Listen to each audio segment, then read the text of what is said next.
नमस्कार, अग्निपथ देख रहे हैं आप और मैं हूं आपके साथ राखी। अग्निपथ में आज हम बात करेंगे 2023 कांग्रेस की कवायद। 2023 विधानसभा चुनाव को लेकर छत्तीसगढ़ में तैयारियां जोरों पर हैं और बदलाव की बयार देखी जा रही है। कांग्रेस के केंद्रीय नेतृत्व में बदलाव होने का असर प्रदेश संगठनों पर भी पड़ने लगा है। पिछले 5 सालों से प्रदेश कांग्रेस के प्रभारी रहे पीएल पुनिया की छत्तीसगढ़ से छुट्टी हो गई है। हरियाणा की खांटी नेता और पूर्व केंद्रीय मंत्री कुमारी शैलजा को छत्तीसगढ़ प्रदेश कांग्रेस का नया प्रभारी बनाया गया है, जिसे 2023 में प्रस्तावित विधानसभा चुनाव के लिए कांग्रेस की नई रणनीति का हिस्सा माना जा रहा है। कांग्रेस के राष्ट्रीय महासचिव केसी वेणुगोपाल ने सोमवार रात प्रदेश प्रभारियों की नियुक्ति आदेश जारी किए। इसमें 3 प्रदेश प्रभारियों का जिक्र है। पूर्व केंद्रीय मंत्री कुमारी शैलजा को छत्तीसगढ़ का प्रभारी बनाया गया है। कांग्रेस की माने तो पीएल पुनिया का कार्यकाल पूरा हो गया था, ऐसे में उनकी जगह नई नियुक्ति की गई है। संचार प्रमुख सुशील आनंद शुक्ला ने कहा कि ये सामान्य सांगठनिक प्रक्रिया है। कुमारी शैलजा की प्रभारी बनने से छत्तीसगढ़ और बेहतर काम होगा, कांग्रेस और ज्यादा मजबूत होगी। उधर कांग्रेस के नए प्रभारी बनने पर भाजपा ने तंज कसा। बीजेपी की माने तो प्रभारी बदलने से कुछ नहीं होगा, क्योंकि आगामी विधानसभा चुनाव में जनता ने कांग्रेस की सरकार बदलने का मन बना लिया है। बीजेपी के पूर्व मंत्री और प्रदेश प्रवक्ता राजेश मूणत ने कहा कि कांग्रेस की अंतरकलह को 4 साल में प्रभारी पीएल पुनिया सुलह नहीं करा पाए। मंत्रियों की आपस में गुटबाजी इस कदर बढ़ गई है कि उनमें संवादहीनता की स्थिति बनी हुई है और इसी गुटबाजी को भरने के लिए प्रभारी की नियुक्ति की गई है। अब वार पलटवार के बीच नए प्रदेश प्रभारी मिलने का कितना फायदा कांग्रेस को मिलेगा? आगामी विधानसभा चुनाव में कुमारी शैलजा अपना जादू चला पाएंगी? इसी पर चर्चा को आगे बढ़ाएंगे। उससे पहले पक्ष विपक्ष की कुछ प्रतिक्रिया है, वो सुनाते हैं। कुमारी शैलजा जी छत्तीसगढ़ की प्रभारी बनाई गई हैं। बहुत ही अनुभवी राजनेता हैं। अनेकों बार केंद्र में मंत्री रही हैं, हरियाणा प्रदेश कांग्रेस कमेटी की अध्यक्ष रही हैं और एआईसीसी में बड़ी जिम्मेदारियां उन्होंने निर्वहन किया है। बड़ी सहज, मृदुभाषी और बहुत ज़्यादा विदुषी महिला है। उनके प्रभारी बनने से निश्चित तौर पे छत्तीसगढ़ में कांग्रेस और ज़्यादा मजबूत होगी।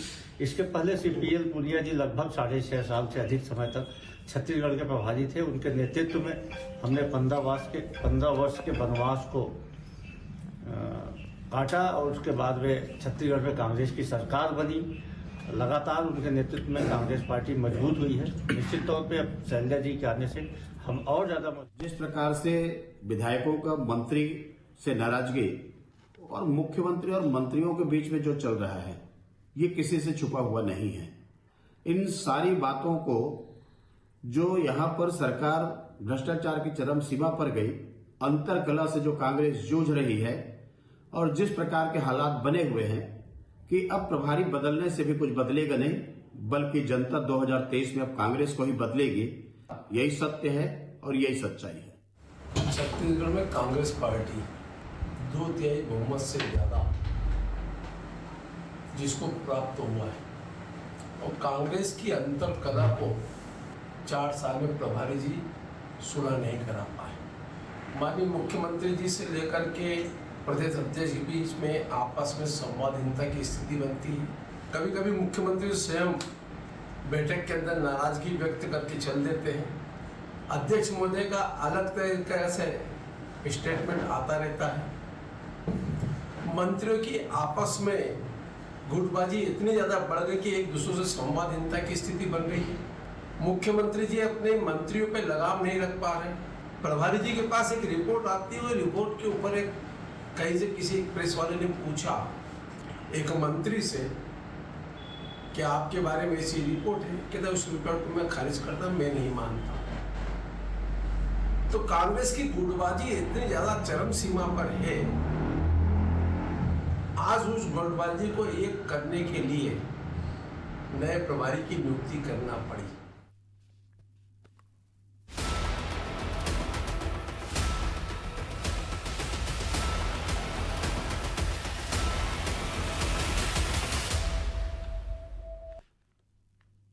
तो छत्तीसगढ़ कांग्रेस में एक बदलाव की बयार देखने को मिली है। देखिए, ये एक व्यक्तिगत या जिस तरह से कहा गया कि एक संगठन के तौर पे एक निर्णय व्यक्तिगत हो सकता है कांग्रेस का, किसको रखना है, किसको बदलना है, किसको नहीं रखना, ये हो सकता है। लेकिन इसके पीछे एक रणनीति होती है और निश्चित तौर पर इलेक्शन है तो कुछ सोच समझ के इसका बदलाव किया गया है। कांग्रेस ने अपना मत बहुत क्लियर किया है कि ये कार्यकाल पूरा हो चुका था पीएल पुनिया का और इसलिए अब नए प्रभारी की नियुक्ति हुई है। लेकिन इसके पीछे जो बीजेपी का कहना है कि बहुत सारी चीजें ऐसी थी, पिछले 4-5 सालों से साथ था पीएल पुनिया का एज ए प्रभारी उनके साथ, तो अब ये तमाम चीजों को जो बदला गया है वो अंतरकलह है और न जाने कौन कौन से आरोप उन्होंने लगाए हैं। इन बातों में कितना दम है और वाकई में क्या एक इस इलेक्शन को फोकस करते हुए इस बदलाव को किया गया है। तीसरी महत्वपूर्ण बात कि क्या इससे नैया पार लगेगी, इस चर्चा को मैं आगे बढ़ाऊंगी। हमारे साथ मेहमान जुड़े हैं, सबसे पहले आपका परिचय करा दूं। कांग्रेस का पक्ष रखने के लिए अभय नारायण राय हमारे साथ जुड़े हैं। अभय जी, बहुत स्वागत चर्चा में जुड़ने के लिए। बीजेपी मीडिया प्रभारी हैं किरण बघेल। किरण जी, आपका भी बहुत स्वागत है। और वरिष्ठ पत्रकार के शर्मा हमारे साथ जुड़े हैं। के शर्मा जी, आपका भी बहुत स्वागत है। चर्चा की शुरुआत सबसे पहले अभय नारायण जी मैं आपसे करना चाहती हूँ। बहुत छोटा सा सटीक सा सवाल कि आखिरकार जिस तरीके से पीएल पुनिया को हटाकर कुमारी शैलजा को इन किया है, उनका वेलकम किया है, एक छत्तीसगढ़ का प्रभारी बनाया, एक क्या रणनीति इसके पीछे या कोई और बात थी? किस लिए इस बदलाव की जरूरत पड़ी? देखिए राखी जी, इसे हटाया जाना नहीं कहेंगे। पुनिया जी 7 साल तक हमारे प्रभारी रहे। 2018 का चुनाव हमने उनके कुशल नेतृत्व में जीता। सभी वर्गों को साथ लेकर, सभी बड़े नेताओं को साथ लेकर और बूथ से लेकर प्रदेश स्तर तक के नेताओं से संवाद स्थापित कर पुनिया जी ने एक अच्छा वातावरण यहाँ पैदा किया। जनता में विश्वास कांग्रेस के प्रति आया और भूपेश बघेल के नेतृत्व में 2018 में सरकार बनी। तो हटाना शब्द तो मैं इस्तेमाल नहीं करूंगा, आप कर सकती हैं, आपको अधिकार है करने का। रही बात शैलजा जी की नियुक्ति की, तो उदयपुर शिविर में ये तय हो गया था कि जितने लोग 5 साल से अपने पदों पे हैं, तो 5 साल पे जो पदों पे बैठे हैं उनको प्रभार चेंज किया जाए। जो जिला अध्यक्ष हैं, ब्लॉक अध्यक्ष हैं, प्रदेश अध्यक्ष हैं, तमाम पदाधिकारी हैं, जिनका भी कार्यकाल 5 साल के बाद हो गया है या दूसरा के बाद तीसरा कार्यकाल चल रहा है, वहाँ परिवर्तन लाया जाए और 50 वर्ष से कम आयु के लोगों को आधे से अधिक पद दिए जाएं। ये 2 महत्वपूर्ण निर्णय कांग्रेस के उदयपुर शिविर में हुआ था। मुझे लगता है कि हाईकमान ने उसका परिपालन किया है और पुनिया जी जिस तरह काम कर रहे थे, शैलजा जी भी वैसे ही काम करेंगी। एनर्जेटिक हैं, केंद्रीय मंत्री रही हैं, हरियाणा प्रदेश की अध्यक्ष रही हैं, महिला कांग्रेस की राष्ट्रीय अध्यक्ष रही हैं, कम उम्र में सांसद बनी हैं, उनके पिताजी सांसद रहे हैं, तो उनके अनुभव का लाभ छत्तीसगढ़ को मिलेगा। और जिस वर्ग से पुनिया जी आते थे उसी वर्ग से शैलजा जी आती हैं, तो कांग्रेस ने तमाम समीकरणों का ख्याल रखा है और शैलजा जी के आने से यहाँ नारी शक्ति का भी सम्मान बढ़ेगा, महिला कांग्रेस में भी यहाँ पे उत्साह आएगा, हमारी राज्यसभा की सांसद भी 2 महिलाएं यहाँ पे हैं। तो इस तरह से कांग्रेस ने तमाम समीकरणों को देखकर 2023 चुनाव के पहले जो एक ढांचा है उसमें परिवर्तन किया है और ये परिवर्तन अन्य प्रदेशों में भी हुए हैं, यहाँ भी हुआ है। तो ये नहीं कहा जा सकता कि केवल छत्तीसगढ़ में हुआ। 4 प्रदेश के प्रभारी बनाए गए। तो हमारी ये सतत प्रक्रिया है और हम जानते हैं कि भारतीय जनता पार्टी के पास कोई काम नहीं है, वो इस पे भी टिप्पणी करेंगे। ठीक है, लेकिन हम उनकी टिप्पणी मान्य नहीं रखती। ठीक है, मैं वापस आती हूँ। किरण जी, बहुत सारी बातें मुझे लगता है अभय जी ने स्पष्ट कर दी हैं। मेरा आपसे सवाल है कि भारतीय जनता पार्टी को ऐसा क्यों लगता है, क्योंकि प्रतिक्रिया भी कुछ ऐसी आई है कि इतने समय से जो अंतरकलह थी उसको पुनिया जी नहीं सुलझा पा रहे थे या सुलह नहीं करा पा रहे थे और इसीलिए शायद अब इसके लिए कुमारी शैलजा को इन किया गया। जी बिल्कुल, छत्तीसगढ़ के प्रदेश कांग्रेस में संवादहीनता, अंतरकलह और गुटबाजी इतनी चरम सीमा पे थी कि चुनाव के 1 साल पहले इन्हें अपने प्रभारी चेंज करना पड़ा, वो भी महिला, जो कि मुझे लगता है कि अभी बिलासपुर में महिला मोर्चा ने जो महतारी हुंकार रैली किया, जिसमें 1 लाख महिलाएं ने जो हुंकार भरी, जिससे घबरा कर छत्तीसगढ़ कांग्रेस को कहीं ना कहीं ये लगने लगा कि ये सीट छत्तीसगढ़ प्रदेश कहीं शासन इनके हाथ से निकल ना जाए। एक खौफ का नतीजा है कि बदलाव किए जा रहे हैं। और सवाल ये है कि जब हमारे प्रभारी बदलते थे तो कांग्रेस के नेता तंज कसा करते थे कि all is not well in the Bhajpa, जबकि मैं यही कहना चाहूंगी कि ये दिखाता है कि all is not well in the Congress, जिसके कारण इन्होंने 1 साल पहले, जो कि मृत पड़े हुए वेंटिलेटर पे कांग्रेस पार्टी थी, जिसे जीवंत करने का काम किया था पीएल पुनिया जी ने, जिसे इन्होंने रास्ते से बाहर कर दिया है। तो ये दर्शाता है कि कांग्रेस में सब कुछ ठीक नहीं है और गुटबाजी और अंतरकला चरम सीमा पे है और जनता का इनके से मोह भंग हो चुका है और इन्हें सत्ता से उखाड़ने का फैसला जनता कर चुकी है। ठीक है, चाहे ये प्रभारी बदले या कुछ भी बदले, अपना प्रदेश अध्यक्ष भी बदले, जनता ने अपना मन बदल लिया है और कांग्रेस से इनका मोह भंग हो गया है। देखिए खैर ये तो जनता का निर्णय है, वो तो जब इलेक्शन होंगे नतीजे आएंगे तभी पता चलेगा। लेकिन हाँ, बहुत सारी बातें हैं, कुछ कुछ तस्वीरें जो है ना वो दिखने लगती है पहले से। खैर ठीक है, मुझे लगता है के शर्मा जी बहुत अच्छे से और चीज़ों को स्पष्ट कर देंगे। के शर्मा जी, क्या लगता है इस बदलाव को हम किस तरह से लें?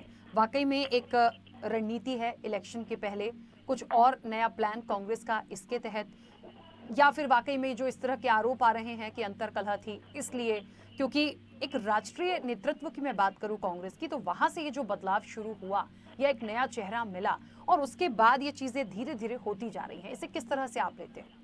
निश्चित रूप से कांग्रेस ने जिस तरह से लोकतांत्रिक प्रक्रिया को अपनाया है और मल्लिकार्जुन जी के जो चयन हुआ है उसके बाद से धीरे धीरे परिवर्तन देखने को मिल रहा है। और जो युवा वर्ग की बात कर रहे हैं, ये कांग्रेस में पहले से ही आ रहा है कि 50 साल से कम वालों को महत्व मिल रहा है, तो एक अच्छे सकारात्मक रूप में देखा जाना चाहिए। और जहां तक यहाँ पे छत्तीसगढ़ में तो फील गुड की स्थिति में है कांग्रेस, अभी 70 विधायक हैं, कल फिर हो सकता है 8 तारीख को 71 हो जाए। तो ऐसी स्थिति में छत्तीसगढ़ में जो कांग्रेस की मजबूत स्थिति है, इसको बनाए रखना, इसको यथावत यदि बनाए रखने में भी सफल होती है तो एक बड़ी उपलब्धि मानी जाएगी। इसके साथ ही 2024 में जो 2 सांसद है, इसकी संख्या क्या बढ़ाने में शैलजा जी सफल होती है, ये देखना है। उनके पास एक बेहतर अनुभव, बहुत ज्यादा अनुभव है, 4 सांसद रही लोकसभा की, एक बार राज्यसभा भी रही, प्रदेश का भी नेतृत्व कर चुकी है। लेकिन छत्तीसगढ़ में जो भूपेश बघेल की जो छवि है, जो एक आक्रामक छवि है, उसके सामने प्रदेश प्रभारी किस रूप में सामंजस्य बैठाते हैं और अन्य नेताओं को सामंजस्य लेते हुए, जैसे कि छत्तीसगढ़ में पूनिया जी का योगदान देखें तो जातिगत समीकरण को बेहतर ढंग से उन्होंने समझा और उन्होंने 4 छत्रप तैयार किए। मेरे नजर में यदि देखा जाए तो चरणदास मान जी को देखें, ताम्रध्वज साहू को देखें और भूपेश बघेल और टीएस बाबा, ये 4 लोगों को लेके उन्होंने जो चुनाव की रणनीति बनाई जिसमें उनको सफलता मिली। उसी तरह बूथ स्तर तक पहले कांग्रेस में देखा जाता था प्रत्याशी चयन होने के बाद बूथ में कौन बैठेगा ये तय होता था, लेकिन अब कांग्रेस संगठन बूथ स्तर पे इतना है कि किस बूथ में कौन बैठेगा ये पूरी तरह सब जिला ब्लॉक स्तर पे तय हो चुका है। तो संगठन को मजबूत करने में निश्चित रूप में उनका योगदान था। लेकिन अभी तक के पूरे कार्यकाल में देखेंगे तो पहली बार जो राजेश मुड़ा जी इंगित कर रहे थे, पहली बार ऐसा हुआ कि राजस्व मंत्री की ओर से एक बयान आया कि उनके जो सर्वे रिपोर्ट है उसको नकारते हुए कहा कि उसका कोई असर नहीं हो। ये पहली बार ऐसा दिखा कि कांग्रेस के प्रदेश प्रभारी, जो कि कांग्रेस अभी सत्ता में, उसमें मंत्री इस ढंग से बिहेव करे। लेकिन कुल मिलाकर के देखें तो एक सामंजस्य बैठाने में 2.5 साल के कार्यकाल में भी उनका एक सामंजस्य देखने को मिला। दोनों ओर से उसे कभी ऐसा बयान नहीं आया कि भूपेश के लिए बोल रहे हैं कि बाबा के बारे में बोल रहे हैं। तो कुल मिलाकर के एक सामंजस्य जो उन्होंने बैठाया था उसको बना के रखना और आगे सफलता तो ठीक है, लोकसभा आप 2 से कितना आगे ले जाते हैं या 70-71 जो अभी विधायक आपके हैं उसको आप यथावत रख पाते कि नहीं पाते, ये बड़ी चुनौती उनके लिए होगी। जी बिल्कुल ठीक है। देखिए एक बात तो बहुत स्पष्ट है कि कुमारी शैलजा की यदि बात करें तो राजनीतिक जीवन भी उनका, जब से उन्होंने शुरुआत की, उनके पिता भी रहे और ऐसा नहीं है कि नहीं जानते नहीं करते, छत्तीसगढ़ भी आई हैं, तो मुझे लगता है देखिए एक अच्छी पकड़ तो उनकी होगी। हाँ, अब इस वक्त पे बदलाव है, इलेक्शन में थोड़ा टाइम भी है, तो मुझे लगता है जो एक बात अभी के शर्मा जी ने बोली है कि उस पैठ को बनाना, उस कहते हैं ना कि 2 ऐसे चेहरे हो जाते हैं, भूपेश बघेल की बात करूं मैं, इनकी खुद की बात करूं, तो निश्चित तौर पर एक ट्यूनिंग बहुत काम करती है, क्योंकि ट्यूनिंग यदि काम नहीं करेगी, जितना पीएल पुनिया दे पाए, यदि वो चीजें नहीं निकलेंगी तो फिर बीजेपी का जो ये आरोप है वो बिल्कुल सही साबित हो जाएगा कि आखिर अंतरकला है। तो मुझे लगता है इस चीज को कांग्रेस पूरा बचाने का प्रयास करेगी और भूपेश बघेल की अपनी लोकप्रियता है, तो मुझे लगता है वो एक अलग ही छत्तीसगढ़ की राजनीति में एक अलग, हमें लगता है इलेक्शन में कुछ देखने को मिलेगा।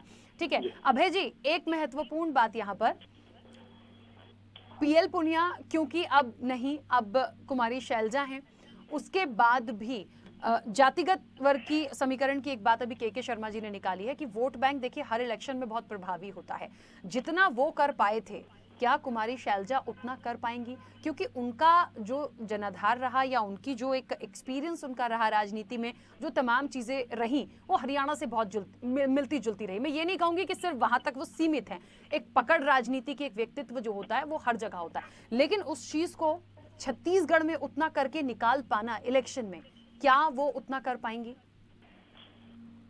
सबसे पहले तो मैं अपनी बहन का जवाब दे दूं। भाजपा प्रवक्ता ने कहा कि कांग्रेस वेंटिलेटर में थी और पुनिया जी आए।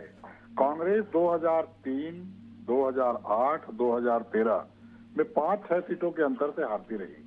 कभी 30-35 से नीचे हम नहीं गए और जब हम जीते भी तो 68 सीट के साथ जीते। तो वेंटिलेटर में कांग्रेस कभी नहीं रही। कांग्रेस के कारण भारतीय जनता पार्टी आज 14 सीट में है, वो वेंटिलेटर में है।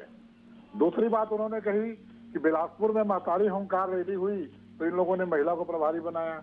बहन, आपने महतारी हुंकार रैली की, आपने स्मृति ईरानी को बुलाया, सरोज पांडे जी को आपने महत्व नहीं दिया, छत्तीसगढ़ की थी वो, आपको बाहर से लाना पड़ा हुंकार रैली करने के लिए और आपने तो महिला को हटाया।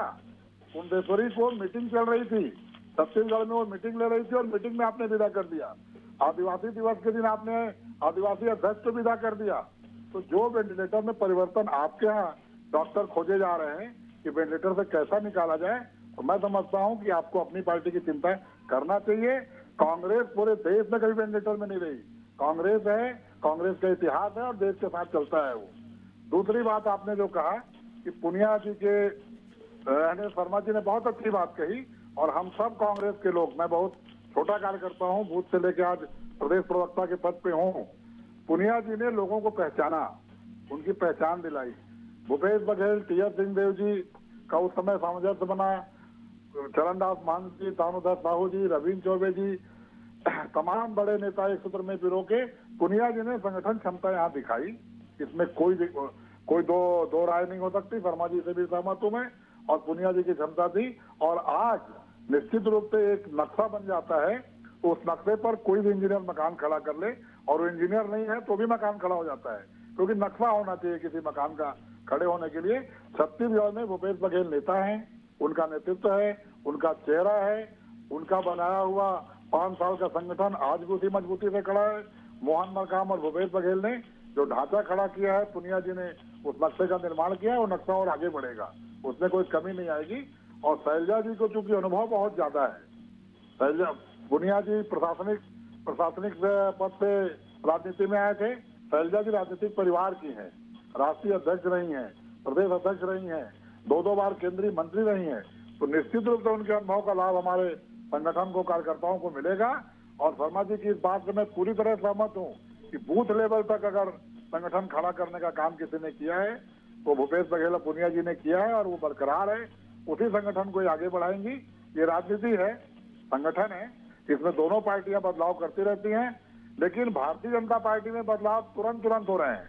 आज ही मैंने किसी अखबार में पढ़ा कि नेता प्रतिपक्ष और प्रधानमंत्री को फिर बदलने की तैयारी है, क्योंकि एक विधायक की टिकट बांटी गई, वो भी दुष्कर्मी को बांट दी गई, उसका रिकॉर्ड पता नहीं किया गया। उस असफलता के चलते आज ही मैंने पढ़ा है, कितना सच कितना झूठ नहीं जानता मैं, लेकिन अखबार में मैंने पढ़ा है कि अब तो भाजपा अध्यक्ष और नेता प्रतिपक्ष को फिर बदलने की बात हो रही है। ठीक है, तो वेंटिलेटर में भारतीय जनता पार्टी है, परिवर्तन लगातार हो रहे हैं। हमारे यहाँ एक रूटीन परिवर्तन है। ठीक है, चलिए अभय जी ठीक है, मैं वापस आती हूँ। किरण जी, मुझे ऐसा लग रहा है कि ये बात उन्होंने निकाल ही दी, क्योंकि नेता प्रतिपक्ष का बदलाव तो निश्चित तौर पर भारतीय जनता पार्टी में भी हुआ था। तो उस बदलाव की जब ये बदलाव किया गया था तब कांग्रेस ने भी बहुत सारी बातें उठाई थी। तो ये तो आप दोनों का, कहते हैं ना, बीजेपी और कांग्रेस का एक आपसी मामला मुझे लगता है, क्योंकि राजनीतिक रूप से देखें तो दोनों एक दूसरे को कहीं भी नहीं छोड़ते हैं, कैसी भी चीजें यदि बदलाव से जुड़ी हुई आ जाए। लेकिन हाँ, एक बात है, ये बात बिल्कुल सही है कि कुमारी शैलजा का जो एक अनुभव है वो राजनीति, प्योर राजनीति से जुड़ा हुआ है। उनके बैकग्राउंड को देख लीजिए, वो खुद महिला मोर्चा से जुड़ी रही कांग्रेस के, और तमाम चीज़ों को करते करते आई हैं। तो मुझे लगता है कि एज अ फीमेल भी आप समझ सकती हैं कि उनका करना, उनकी पैठ बनाना और तमाम लोगों को छत्तीसगढ़ की राजनीति में आने वाले इलेक्शन में एक, कहते हैं ना, कि अपनी बात को कैसे एक महिला रख रही है और कैसे वो सारी चीज़ों को मैनेज करके चलेंगी। मुझे लगता है ये थोड़ा उनका एक प्लस हो सकता है। तो बीजेपी इससे कैसे निकलेगी? क्या बीजेपी को भी कुछ बदलाव करना पड़ेगा? जी नहीं, बीजेपी में ऐसे बदलाव की फिलहाल तो मुझे जरूरत लगती नजर नहीं आ रही है। रही बात शैलजा जी के लिए, तो मैं खुद एज अ फीमेल मैं बहुत प्रेस करती हूँ कि उनका आना, आशा है कि कांग्रेस के लिए और कुछ संजीवनी का काम कर जाए। बस सवाल ये उठता है कि जब कांग्रेस में सब कुछ ठीक चल रहा था, क्या पीएल पुनिया जी के हम उनकी कार्यशैली पे प्रश्न चिन्ह उठा रहे हैं क्या? अगर हम बार बार ये शैलजा जी के अनुभव की बात करते तो हम एक प्रश्न चिन्ह उठाते हैं पीएल पुनिया जी के कार्यशैली पे, उनके नेतृत्व पर, जिन्होंने, मैंने कहा ना, वेंटिलेटर पे पड़ी कांग्रेस को जीवंत करके सरकार बनाई। अभी तक सामंजस्य बनाने में वो काफी सफल रहे हैं, जो कि मुझे लगता है कि अब कांग्रेस के सामंजस्य बनाने में भी वो भी विफल होने लगे हैं। और कहीं ना कहीं आलाकमान को लगने लगा है कि कांग्रेस, छत्तीसगढ़ कांग्रेस की जो गुटबाजी है, चाहे टीएस सिंहदेव जी का मामला ले लो, चाहे वरिष्ठ नेता हो जैसे धर्मेंद्र साहू या सत्यनारायण शर्मा जी जैसे वरिष्ठ नेताओं को दरकिनारा किया गया हो, और जैसे कि चरणदास महंत जी ने अंतिम इच्छा जाहिर की थी, डायरेक्ट वो भूपेश बघेल जी को ना बोल के सार्वजनिक जगह पर अपनी अंतिम इच्छा जाहिर की थी राज्यसभा में जाने की। तो ये सब एग्जाम्पल्स हैं जो दिखाते हैं कि कांग्रेस में गुटबाजी और संवादहीनता इतनी ज्यादा है कि सामंजस्य बैठाने में कहीं ना कहीं पुनिया जी भी फेल होते नजर आ रहे हैं, जिसका फलस्वरूप शैलजा जी की नियुक्ति होती है। और मुझे लगता है कि छत्तीसगढ़ में और कांग्रेस का ये इतिहास रहा है कि स्वयं कांग्रेस ही अपने आप को निपटाई है, और यही हिस्ट्री शायद फिर छत्तीसगढ़ में रिपीट होगी कि, और शैलजा जी शायद ही इस अंतरकला को दूर करने में सफल होगी। देखिए, मुझे तो लगता है अंतरकलह है कि नहीं है, ये दूर होगी या नहीं होगी, इससे बड़ा सवाल है कि आखिरकार 2023 में कमल खिल पाएगा या फिर जनता जो है वो हाथ का साथ देगी। सबसे बड़ा सवाल यही है, क्या मुद्दे महत्वपूर्ण होंगे, कैसे जनता तक जाना है, किन चीजों को लेकर जाना है, कितने वादे पहले किए थे, कितने पूरे कर दिए। मुझे लगता है इससे जनता को फर्क पड़ेगा, बाकी तो ये चीजें आती जाती रहेंगी। के शर्मा जी, क्या लग रहा है वर्तमान स्थिति को देखकर, चाहे हम भूपेश बघेल को देख लें, हम बीजेपी की रणनीति को देख लें, क्योंकि वो भी पूरी तरह से एक्टिव हैं छत्तीसगढ़ में, और निश्चित तौर पर सत्ता में आना है तो करना ही होगा, दोनों राजनीतिक दलों की ये बात होती है। ऐसे में वर्तमान स्थिति को देखकर, छत्तीसगढ़ के प्रमुख मुद्दों को देखकर, उनकी जनता का मन देखकर, क्या लगता है आपको कि क्या कुछ बदलाव होगा? देखिए, निश्चित रूप से दोनों ही दल पूरी ताकत लगा रहे हैं, और जो स्थिति भाजपा में आ रही है, मोदी का चेहरा और केंद्रीय नेतृत्व जिस तरह से लगातार आ रहा है, 10 आकांक्षी जिलों के माध्यम से केंद्रीय मंत्रियों का लगातार दौरा होता रहा है यहाँ पे, तो ये है कि पूरे मतलब राष्ट्रीय नेतृत्व की निगाह पूरे छत्तीसगढ़ में, यही स्थिति कांग्रेस में कमोबेश देखने को मिल रही है कि जिस तरह से अभी परिवर्तन, भूपेश बघेल की छवि आप देख रहे हैं छत्तीसगढ़ से बाहर लगातार नजर आ रहा है, चाहे हिमाचल प्रदेश हो, गुजरात हो, हर चुनाव में, असम में, हर चुनाव में उनकी उपस्थिति रह रही है और एक छवि निखर के आ रहा है। तो छत्तीसगढ़ में जो छत्तीसगढ़ मॉडल की बात कर रहे हैं, उसकी परीक्षा की बात है। दूसरी ओर जो महिला आई है, उसको लेकर के महिला कांग्रेस में एक आशा की किरण जग रही है, जो लड़की है लड़ सकते हैं, ये वाली बात जो उत्तर प्रदेश में आई थी कि 50% सीट देने की बात आई थी, उसको लेकर एक आशा जग रही है कि महिलाओं में, महिला कांग्रेस में किस ढंग से आएगा। अभी भी देखें तो 14 में से 10 कांग्रेस के विधायक जो हैं वो कांग्रेस से हैं, महिला विधायक। तो एक कुल मिलाकर के चेहरा बदलने की बात है। अभी 70-71 विधायक हैं, इसमें कांग्रेस कितना बदलती है, उसमें महिलाओं को, नए चेहरों को कितना लाते हैं। जिस तरह से नए चेहरे की भाजपा में तो बात हो ही रही कि नया चेहरा लेके आएंगे, तो कितना नया चेहरा लेके आते हैं, ये सब कुल मिलाकर के वो जो घोषणा पत्र कितना पूरा हुआ है, कितना नहीं हुआ है, चाहे शराबबंदी की बात करें, अन्य जिस प्रकार के जो घोषणाएं पूरी हो गई, कांग्रेस के पक्ष में नहीं हुई, ये कुल मिलाकर के रिजल्ट की ओर आगे लेके जाएगा। जी बिल्कुल ठीक है, ये बात तो है। देखिए, मुद्दे तो महत्वपूर्ण होते हैं। बहरहाल ये बदलाव जो है, ये इससे किसकी किस्मत चमकेगी, कितना बदलाव होगा, ये आने वाले समय में देखेंगे। समय की सीमा है। आप सभी मेहमानों का बहुत शुक्रिया इस चर्चा में जुड़ने के लिए। तो 2023 कांग्रेस की कवायद चल रही है, बड़ा बदलाव देखने को मिला है। प्रदेश प्रभारी बदले गए हैं, पीएल पुनिया गए हैं और उनकी जगह पर कुमारी शैलजा की एंट्री हुई है। अब ये कितना बड़ा बदलाव है, जनता इसे कैसे लेती है, मुद्दे प्रभावी होंगे, रणनीति प्रभावी होगी, ये आने वाले समय में जरूर देखना दिलचस्प होगा। इस चर्चा में इतना ही, दीजिए इजाजत, नमस्कार।